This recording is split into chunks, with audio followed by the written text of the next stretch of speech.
بسم اللہ الرحمن الرحیم۔ السلام علیکم ورحمۃ اللہ وبرکاتہ۔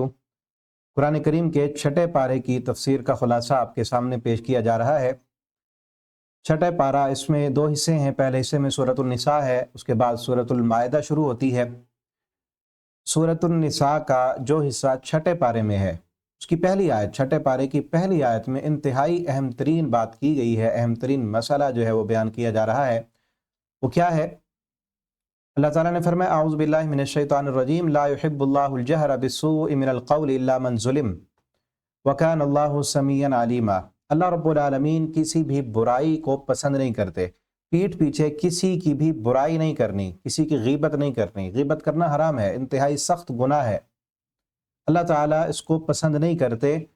لیکن چند صورتوں میں برائی کرنا اس کی اجازت دی گئی ہے، کسی کی غیبت کرنا، کسی کی برائی کو اس کی پیٹھ پیچھے یا لوگوں کے سامنے بیان کرنا، اس کی اجازت دی گئی ہے، وہ یہاں پہ موجود ہے۔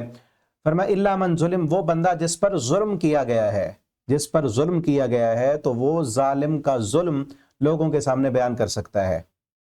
اس کی جو ہے کچھ وجوہات ہیں کہ کس وجہ سے وہ بیان کر سکتا ہے۔ ایک تو یہ کہ ظالم کا ظلم لوگوں کو بیان کرے تاکہ اس پر ظالم ظلم کرنے سے رک جائے، ایسے بندے کے سامنے بیان کرے جو اس کا ظلم رکوا سکتا ہے۔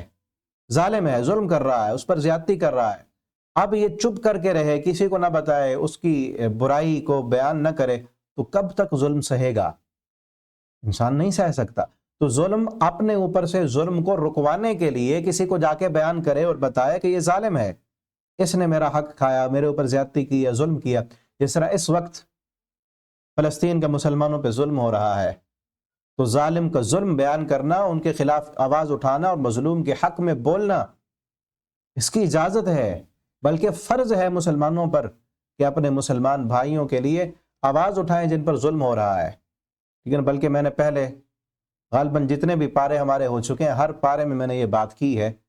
بلکہ رمضان کا آج پہلا روزہ ہے، رات کو پہلی تراویح پڑھی تھی، تو تراویح میں میں نے تو دعا کی ہے قیام اللیل میں، قنوت نازلہ میں۔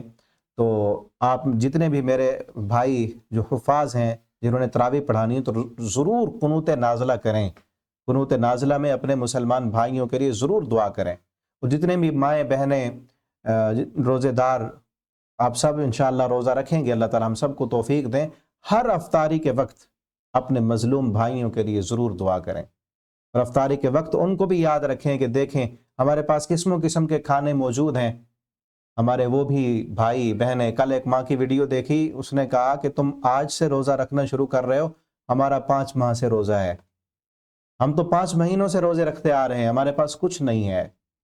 اللہ رب العالمین ان کی مدد فرمائیں۔ ایک تو ظالم کا ظلم بیان کرنا تاکہ اس کا ظلم روکا جائے، دوسرا اس کا مقصد یہ ہے ظالم کے ظلم کو بیان کرنے کے لیے کہ کسی اور کو، کوئی اور بندہ اس کے ظلم کا شکار نہ ہو۔ ظالم کا ظلم بیان کریں، فلاں بندہ دھوکہ دیتا ہے، فلاں فراڈ کرتا ہے، تو اس کا فراڈ بیان کرنا تاکہ کوئی دوسرا بندہ اس کے جال میں نہ پھنس جائے۔ دوسرا مقصد یہ ہے کہ کسی کا ظلم اس لیے بیان کرنا، اس کی غیبت یا اس کی برائی کو لوگوں کے سامنے اس لیے رکھنا تاکہ لوگ اس سے پھر بچ جائیں۔ اور تیسرا مقصد یہ ہے کہ مظلوم کے دل کا جو درد ہے وہ ہلکا ہو جائے۔ اگر اس کو بھی اجازت نہ ہو تو پھر آخر کبھی نہ کبھی جا کے اس کا غم پھٹے گا۔ مظلوم کب تک ظلم اٹھائے گا؟ ہو سکتا ہے کہ وہ تلوار نکال لے، وہ آگے آ جائے، ٹھیک ہے نا؟ تو یہ اجازت ہے ظالم کا ظلم بیان کرنے کی، اور پھر جن کے پاس حکومت ہے، طاقت ہے، اختیار ہے، ان کو چاہیے کہ ظالم کے ظلم کو روکیں اور مظلوم کا سہارا بنیں۔ اور آگے اہم ترین بات کی گئی، بڑی پیاری اور پتہ کی بات کی گئی ہے۔ اللہ فرماتے ہیں کان اللہ سمیعا علیما، اللہ تعالیٰ سننے والے اور جاننے والے ہیں۔ دو چیزیں اس میں بیان ہیں، دو اللہ کی صفتیں، ایک سمیعاً اور ایک علیما۔ سمیع اور علیم، اللہ تعالیٰ سننے والے ہیں اور اللہ تعالیٰ جاننے والے ہیں۔ سمیعاً کہہ کر اللہ رب العالمین نے مظلوم کو دلاسا دیا ہے، خصوصاً اس وقت کے مظلوم جو فلسطینی ہیں، غزہ کے ہماری مائیں بہنیں، ہمارے بھائی، وہ مظلوم ہیں، ان کے ظلم کی داستان کو کوئی سننے والا نہیں ہے، تو اللہ فرماتا ہے کان اللہ سمیعا، اللہ تو سننے والا ہے نا۔ یہ آہیں اور سسکیاں اور کوئی نہیں سن رہا تو رب سن رہا ہے۔ اور اللہ تعالیٰ نے امتحان میں ڈالا ہے، وہ امتحان سے سرخرو ہو رہے ہیں، ان کا بھی امتحان ہے اور باقی امت مسلمہ کا بھی امتحان ہے، وہ اپنے امتحان میں سرخرو ہو رہے ہیں اور امت مسلمہ امتحان میں ہار چکی ہے۔ اللہ نے مظلوم کو دلاسا دیا ہے کہ مظلوم دیکھ، تیرے ظلم کی داستان کو کوئی سننے والا نہیں ہے، سارے مظلوم کے ساتھی بنے ہوئے ہیں اور مظلوم کے ساتھ سارے ظالم کے ساتھ کھڑے ہیں، ظلم کرنے والوں کی حق میں آواز بھی اٹھا رہے ہیں اور ان کے ساتھ سپورٹ بھی کر رہے ہیں۔ کوئی مظلوم کے لیے آواز اٹھانے والا نہیں ہے، یا آپ کے ظلم اور آپ کی آہیں پکار کو کوئی سننے والا نہیں ہے، تو یاد رکھو کان اللہ سمیع، اللہ تو سننے والا ہے نا۔ اندھیری رات بہت زیادہ جب اندھیرا ہو جائے تو کبھی نہ کبھی تو صبح کا سورج طلوع ہوتا ہے نا، اور طلوع ہوگا انشاءاللہ۔ اللہ فلسطینی مسلمان بھائیوں کو فتح دیں گے، وہ ڈٹے ہوئے مسجد اقصیٰ کی حفاظت کے لیے، اور علیمن کہہ کر ظالم کو تنبیہ کی ہے کہ کب تک ظلم کرتے رہو گے؟ تم مت سمجھو کہ تمہارے ظلم کی کسی کو پتہ نہیں، تم نے کیا کیا پلان کیے ہوئے ہیں اور کیا کیا فراڈ کیے ہوئے ہیں، اور کتنی چالیں چل کے ظالم کو پھنسایا ہوا ہے، اور لوگوں کی آنکھوں میں دھول جھونکی ہوئی ہے کہ ان کا قصور ہے، ان کا قصور ہے۔ اللہ تو جانتا ہے نا کہ تم نے کیا کیا ہوا ہے۔ علیمن کہہ کر اللہ رب العالمین نے ظالم کو تنبیہ کی ہے کہ تیرا ظلم اور کوئی نہیں جانتا تو رب تو جانتا ہے نا۔ آگے بات کی ان تبدو خیرا او تخفو، اگر تم خیر کو ظاہر کرو، تخفو یا تم چھپا دو، او تعفو انسو یا گناہ کو برائی کو معاف کر دو، یہ عام معاملات میں ہے۔ اس وقت میں نے جو فلسطین کی بات کی ہے وہ تو بہت بڑا ایشو ہے نا، اس کو کیسے بند کیا جا سکتا ہے، کس طرح اس کو معاف کیا جا سکتا ہے، اتنی زیادہ تعداد میں شہید ہو چکے ہیں ان کے۔ یہ عام طور پر آپ کے ساتھ کسی نے زیادتی کر دی، آپ کی زمین پر قبضہ کر لیا، آپ کو گالی دے دی یا مارا، کوئی بھی بات کر دی، آپ اس کی برائی کو پھر بھی بیان نہیں کرتے، چلو چھوڑو اس نے کر دیا، میں نے سہ لیا، برداشت کر دیا، اب کیا بتانا کسی کو، اس سے بھی غلطی ہو گئی اور وہ بھی مسلمان تھا، بھائی تھا، اس سے غلطی ہو گئی، اب وہ بھی اپنی غلطی پر شرمندہ ہے۔ اللہ فرماتے ہیں اگر تم اس غلطی کو ظاہر کرو یا چھپا دو یا معاف کر دو اس کو، او تعفو انسو یا اس کے گناہ کو معاف کر دو، تو یاد رکھو فإن اللہ کان عفوا قدیرا، اللہ بھی معاف کرنے والے ہیں، قدرت والے ہیں۔ اللہ تعالیٰ سزا دینے کی قدرت رکھنے کے باوجود معافی دے دیتے ہیں، اسی لیے عفوا قدیرا، معاف کرتے ہیں۔ ہم تو تب معاف کرتے ہیں نا جب ہم بدلہ نہ لے سکتے ہوں، ان کو معاف کرتے ہیں جو طاقت میں زیادہ ہوں، لیکن اللہ رب العالمین قدرت، طاقت، کنٹرول، اختیار ہونے کے باوجود بھی ہمیں معاف کر دیتے ہیں۔ ہم اپنے گناہوں کو بھی تو دیکھیں نا، کتنے گناہ ہیں ہمارے، لیکن اللہ رب العالمین ہمیں معافی دیتے ہیں، ہمارے گناہوں کو اللہ معاف کر دیتے ہیں۔ تو ہمیں بھی چاہیے کہ ہم جس کو ہم قدرت رکھتے ہیں سزا دینے کی، اس کو بھی معاف کر دیں، تو اللہ رب العالمین ہمیں بھی معاف کر دیں گے۔ آگے اہل کتاب کی کچھ یہاں پر یہود و نصارہ کی مذمت کی گئی ہے، ان کی خرابیاں یہاں پہ بیان کی گئی ہیں کہ انہوں نے اللہ رب العالمین کے ساتھ وعدہ کیا تھا اور اس وعدے کو توڑ دیا، اور اس وعدے کو توڑنے کی وجہ سے اللہ رب العالمین نے ان پر جو نعمتیں تھیں، انعامات تھے، وہ ختم کر دیے۔ اس سے ایک مسئلہ یہ بھی معلوم ہوتا ہے کہ گناہ کی وجہ سے اللہ رب العالمین کی نعمتیں جو انسان پہ ہو رہی ہوتی ہیں وہ ختم کر دی جاتی ہیں، گناہ کی وجہ سے رحمتیں اور برکتیں مٹا دی جاتی ہیں۔ اور سب سے بڑی رحمت جو ہوتی ہے نا، وہ نیکی کرنے کی توفیق ہوتی ہے۔ گناہ کرنے سے اللہ تعالیٰ فوراً کسی کا رزق نہیں بند کرتے، ورنہ کافر ان کو رزق نہ ملتا، کافر تو بالکل اللہ کا انکار کرتے ہیں، لیکن دیکھیں کتنا پیسہ ہے ان کے پاس، کتنی دولتیں ہیں۔ سب سے پہلی سزا جو دنیا میں ملتی ہے نا گناہ کرنے کی، وہ سجدہ کی توفیق چھین جاتی ہے، قرآن پڑھنے کا دل نہیں کرتا، نماز پڑھنے کا دل نہیں کرتا۔ اب دیکھیں نا تراویح کی نماز میں کتنے لوگ ہوتے ہیں نماز پڑھنے والے، بھاگ جاتے ہیں نا۔ یہ شوق کی عبادت جو ہے یہ کس کو ملتا ہے؟ جو اللہ کی فرما برداری کرے۔ اگر آپ کو اللہ نے توفیق دی ہے قرآن پڑھنے کی، تو اس پر اللہ کا شکر ادا کریں کہ اللہ نے ہمیں قرآن پڑھنے کی توفیق دی ہے، اللہ نے ہمیں تراویح کی نماز پڑھنے کی توفیق دی، اپنے سامنے قیام کرنے کی توفیق دی ہے، اللہ نے اپنے سامنے سجدہ کرنے کی ہمیں توفیق عطا فرمائی ہے۔ یہ توفیق اللہ کی رحمت سے ہوتی ہے۔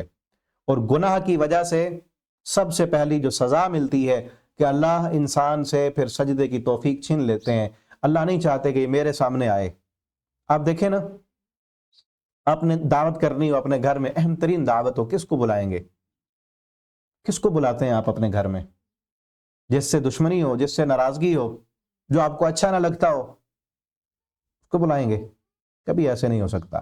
آپ اسے ہی بلائیں گے نا جو آپ کا پیارا ہے، جو آپ کا دوست ہے، آپ کا رشتہ دار ہے، جس کے ساتھ آپ کے تعلقات ہیں، جو آپ کا خیال رکھتا ہے، آپ اسی کو بلائیں گے نا کہ میرے گھر میں وہ آئے، میری اہم ترین دعوت وہ اٹینڈ کرے جو میرے ساتھ جس کا تعلق ہے، جس سے محبت ہے، ورنہ آپ نہیں بلاتے، آپ کہتے ہیں وہ اس کو میری پرواہ نہیں، تو جائے نہ آئے۔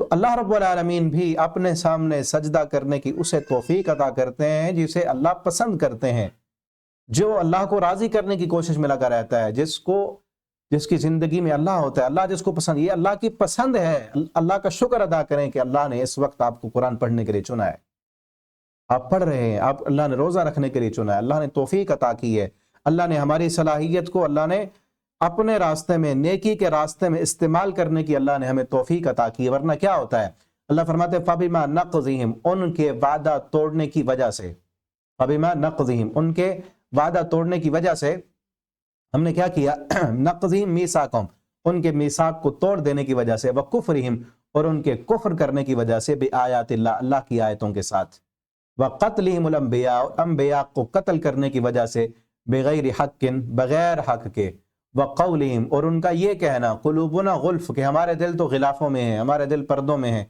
یہ اپنے پیغمبروں سے کہتے تھے کہ ہمارے دل نا پردوں میں، ہمارے دلوں پہ اثر نہیں ہوتا، جتنی مرضی تبلیغ کر لو تم۔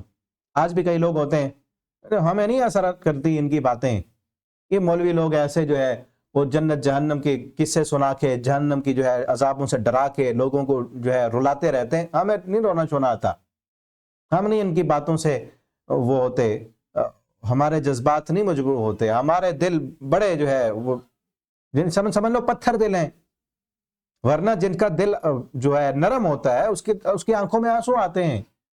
وہ اللہ کی آیتیں سن کر، الذین اذا ذکر اللہ وجلت قلوبہم، اللہ کے مومن بندے وہ ہیں جب اللہ کی آیتیں پڑھی جاتی ہیں، احکامات بتائے جاتے ہیں، وجلت قلوبہم، ان کے دل ڈر جاتے ہیں۔ وَإِذَا تُلِيَتْ عَلَيْهِمْ آیَاتُ زَادَتْهُمْ ایمانا، ان پر جب اللہ کی قرآن کی آیتیں پڑھی جاتی ہیں ایمان بڑھ جاتا ہے ان کا۔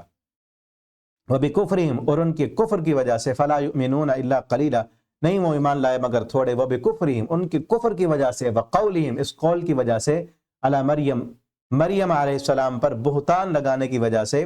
یہ قول جو پیچھے آگے آئے گا سورہ مریم میں، انہوں نے کہا تھا یا مریم انا لکی ھذا، یہ مریم یہ کہاں سے بیٹا لے کے آ گئی، اور تیری ماں بھی باغی نہیں تھی، زانیہ نہیں تھی، تیرا باپ بھی برا نہیں تھا، تو نے یہ کیا کر دی، یعنی مریم علیہ السلام پر زنا کی تہمت لگائی انہوں نے۔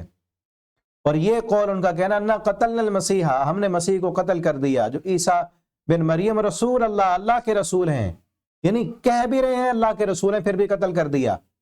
اللہ فرماتے ہیں ما قتلوا، یعنی انہوں نے اپنے ذام میں تو قتل کر دیا، ما قتلوا، نہ انہوں نے قتل کیا، وما صلبوا، نہ سولی پر چڑھایا، ولکن شبہ لہم، لیکن ان کے لیے معاملہ مشتبہ کر دیا گیا، اور آج تک وہ معاملہ مشتبہ ہے ان میں۔ بعض ان میں عیسائی ایسے ہیں جو کہتے ہیں کہ عیسیٰ علیہ السلام خود سولی پہ چڑھ گئے، عیسائی کہتے ہیں خود سولی پہ چڑھے، اور یہودی کہتے ہیں ہم نے قتل کر دیا کیونکہ وہ معاذ اللہ ولد زنا تھے۔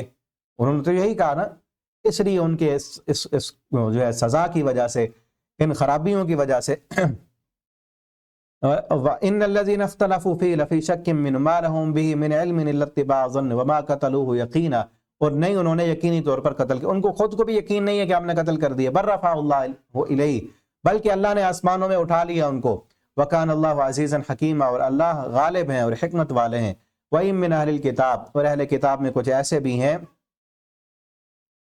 إِلَّا لَيُؤْمِنَنَّ بِهِ، وہ ایمان لائیں گے عیسیٰ علیہ السلام پر، قبل موتی، ان کی موت سے پہلے پہلے، یعنی عیسیٰ علیہ السلام جب دوبارہ آئیں گے، وہ دوبارہ جب آئیں گے تو اہل کتاب ان پر بھی ایمان لائیں گے، اور قیامت کے دن ان کے گواہ ہوں گے۔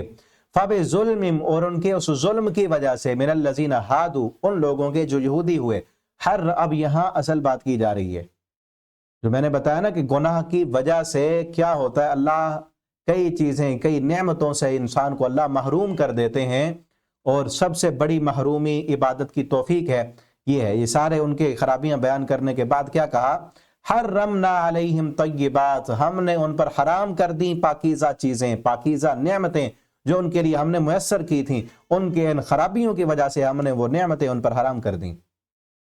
آج بھی ہوتا ہے، اللہ کئی نعمتیں کھانے کی توفیق ختم کر دیتے ہیں، سلب کر لیتے ہیں گناہ کی وجہ سے۔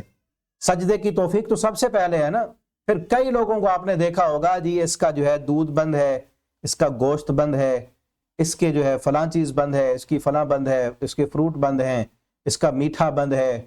کس وجہ سے بند ہیں؟ کس وجہ سے بند ہیں؟ سوچیں، کیوں؟ اللہ کی نعمتیں تو حلال تھی نا، اللہ نے بند کر دی۔ ابھی پچھلے دنوں بڑے چرچے تھے، رات کو میں ایک تحریر پڑھ رہا تھا، انڈیا کے ایک بہت بڑے جو پتہ نہیں کیا نام ہے، ابھی ذہن میں نہیں آ رہا، بہت بڑے بزنس مین اور پورے ایشیا کے سب سے پہلے نمبر پر امیر، اس نے شادی کی تو کروڑوں کا خرچہ کر دیا اپنے بیٹے کی شادی پر۔ دنیا دیکھ کر بڑی، کئی لوگ وہ چاہ رہے ہوں گے اتنا پیسہ ہے اس کے پاس، ہمارے پاس بھی ہوتا۔ لیکن وہ تحریر پڑھی، بڑی زبردست تھی، مجھے رونا آ گیا اس پر۔ تحریر کا عنوان تھا تصویر ادھوری رہتی ہے، تصویر ادھوری رہتی ہے۔ اللہ تعالی ہر کسی کی زندگی میں کوئی نہ کوئی ادھورا پن ضرور رکھتے ہیں تاکہ اس کو احساس ہو کہ میں خود نہیں ہوں سب کچھ کرنے والا، مجھے کنٹرول کرنے والی کوئی ذات ہے۔ کروڑوں اربوں کا پیسہ اس کے پاس، اور اس کی ایک گھڑی جو اس نے پہنی تھی سوشل میڈیا پہ، وہ بھی وائرل تھی ویڈیوز، کہ اس کی ایک گھڑی 14 کروڑ کی تھی، انڈین 14 کروڑ۔ اس کے بیٹے نے جو گھڑی پہنی تھی، 2-2.5 ہزار قسم کے کھانے کھلائے گئے لوگوں کو، اور کئی اربوں کا جو ہے خرچہ کر دیا گیا۔ لیکن اپنے بیٹا، اس کا جو بیٹا ہے ایک بہت ہی بری بیماری میں وہ مبتلا ہے، جس سے اس کا وزن دن بدن بڑھتا جا رہا ہے۔ یعنی کروڑوں کا مالک، اربوں کا مالک، اور ایشیا کا سب سے بڑا امیر، بہت بڑا بزنس مین اور پیسہ خرچ کرنے والا، اپنے بیٹے کے لیے صحت کا ایک دن بھی نہیں خرید سکا، صحت بھرا ایک دن بھی نہیں خرید سکا اپنی دولت سے۔ اللہ نے کیا پیغام دیا ہے کہ سب کچھ دیا ہے میں نے تمہیں، دیکھو جو ادھورا پن میں نے رکھ دیا ہے اس کو تم پورا کرنے کی جرت نہیں رکھتے۔ بڑے علاج کرائے ہیں، مہنگے سے مہنگے علاج کرائے ہیں، ایک اور بیماری بھی ہے، دمہ ہے شاید، تو اس کا جب علاج کرتے ہیں تو وزن بڑھتا ہے۔ تو اللہ نے ہر جگہ پر ادھورا پن رکھا ہے، کس لیے؟ تاکہ انسان کو پتا ہو کہ سب کچھ میں نہیں ہوں، ساری قوتیں طاقتیں میرے پاس نہیں ہیں۔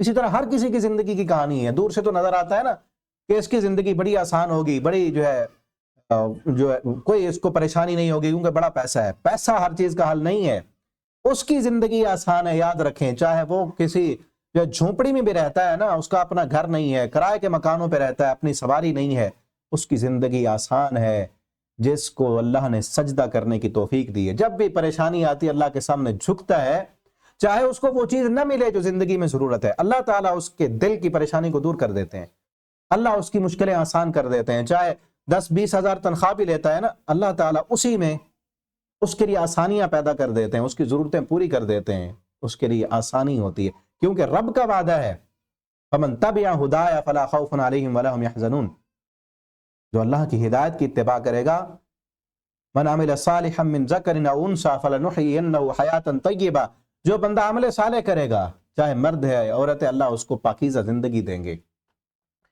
ٹھیک ہے نا؟ اللہ فرماتے ہیں ہم نے ان پر پاک چیزیں جو تھیں وہ حرام کر دیں، وَبِصَدِّهِمْ عَنْ سَبِيلِ اللَّهِ، اور اللہ کے راستے سے روکنے کی وجہ سے، کثیرہ، بہت زیادہ حلال چیزیں حرام کی تھیں، وَأَخْذِهِمُ الرِّبَا، ان کو سود کھانے کی وجہ سے، سود کھاتے تھے۔ اللہ فرماتے ہیں ان کے یہودیوں کے سود لینے کی وجہ سے، سود کھانے کی وجہ سے ہم نے ان پر کئی حلال چیزیں حرام کی۔ آگے بھی اسی پارے میں آ رہا ہے، اکلہم السحت، سود کھاتے ہیں، جھوٹ بولتے ہیں۔ یہودیوں کی خرابیاں بیان کی کہ یہ سود کھاتے ہیں اور جھوٹ بولتے ہیں، اس وقت بھی سود کھاتے تھے، اور آج بھی سودی نظاموں کے پشتی بان ہیں، اور سب سے بڑے سود کے پیچھے یہی ہے، سب سے بڑے بینک جتنے بھی ہیں ان کے مالک یہودی ہیں۔ عالمی بینک IMF جو ہے وہ یہودیوں کا ہے، اور اس کے ماتحت ہیں جتنے بھی بینک ہیں، اکثر بینک اسی کے ماتحت ہیں، اور پوری دنیا کو سودی قرضوں کی لپیٹ میں انہوں نے جکڑا ہوا ہے، آج تک سود کھا رہے ہیں۔ اور پھر اسی ان کی خرابیوں کی وجہ سے اللہ نے ان کو دنیا میں ذلت سے بھی دوچار کیا اور کئی مرتبہ عروج بھی دیا۔ اس وقت جو ہے وہ ان کا عروج نظر آ رہا ہے کہ سودی نظام میں ملکوں کو جکڑا ہوا ہے، کنٹرول کیا ہوا ہے، اور میڈیا بھی ان کے کنٹرول میں ہے، اور مسلمانوں پہ ظلم کر رہے ہیں۔ لیکن یہ عروج ہمیشہ تو نہیں رہے گا نا، کئی دفعہ عروج بھی آیا اور زوال بھی آیا۔ اور اصل خرابی یہ بھی ہے کہ امت مسلمہ نے، جو ان کو ہم نے سورہ بقرہ میں پڑھا نا، امت مسلمہ کو دی گئی تھی قوم کی رہبری اور رہنمائی،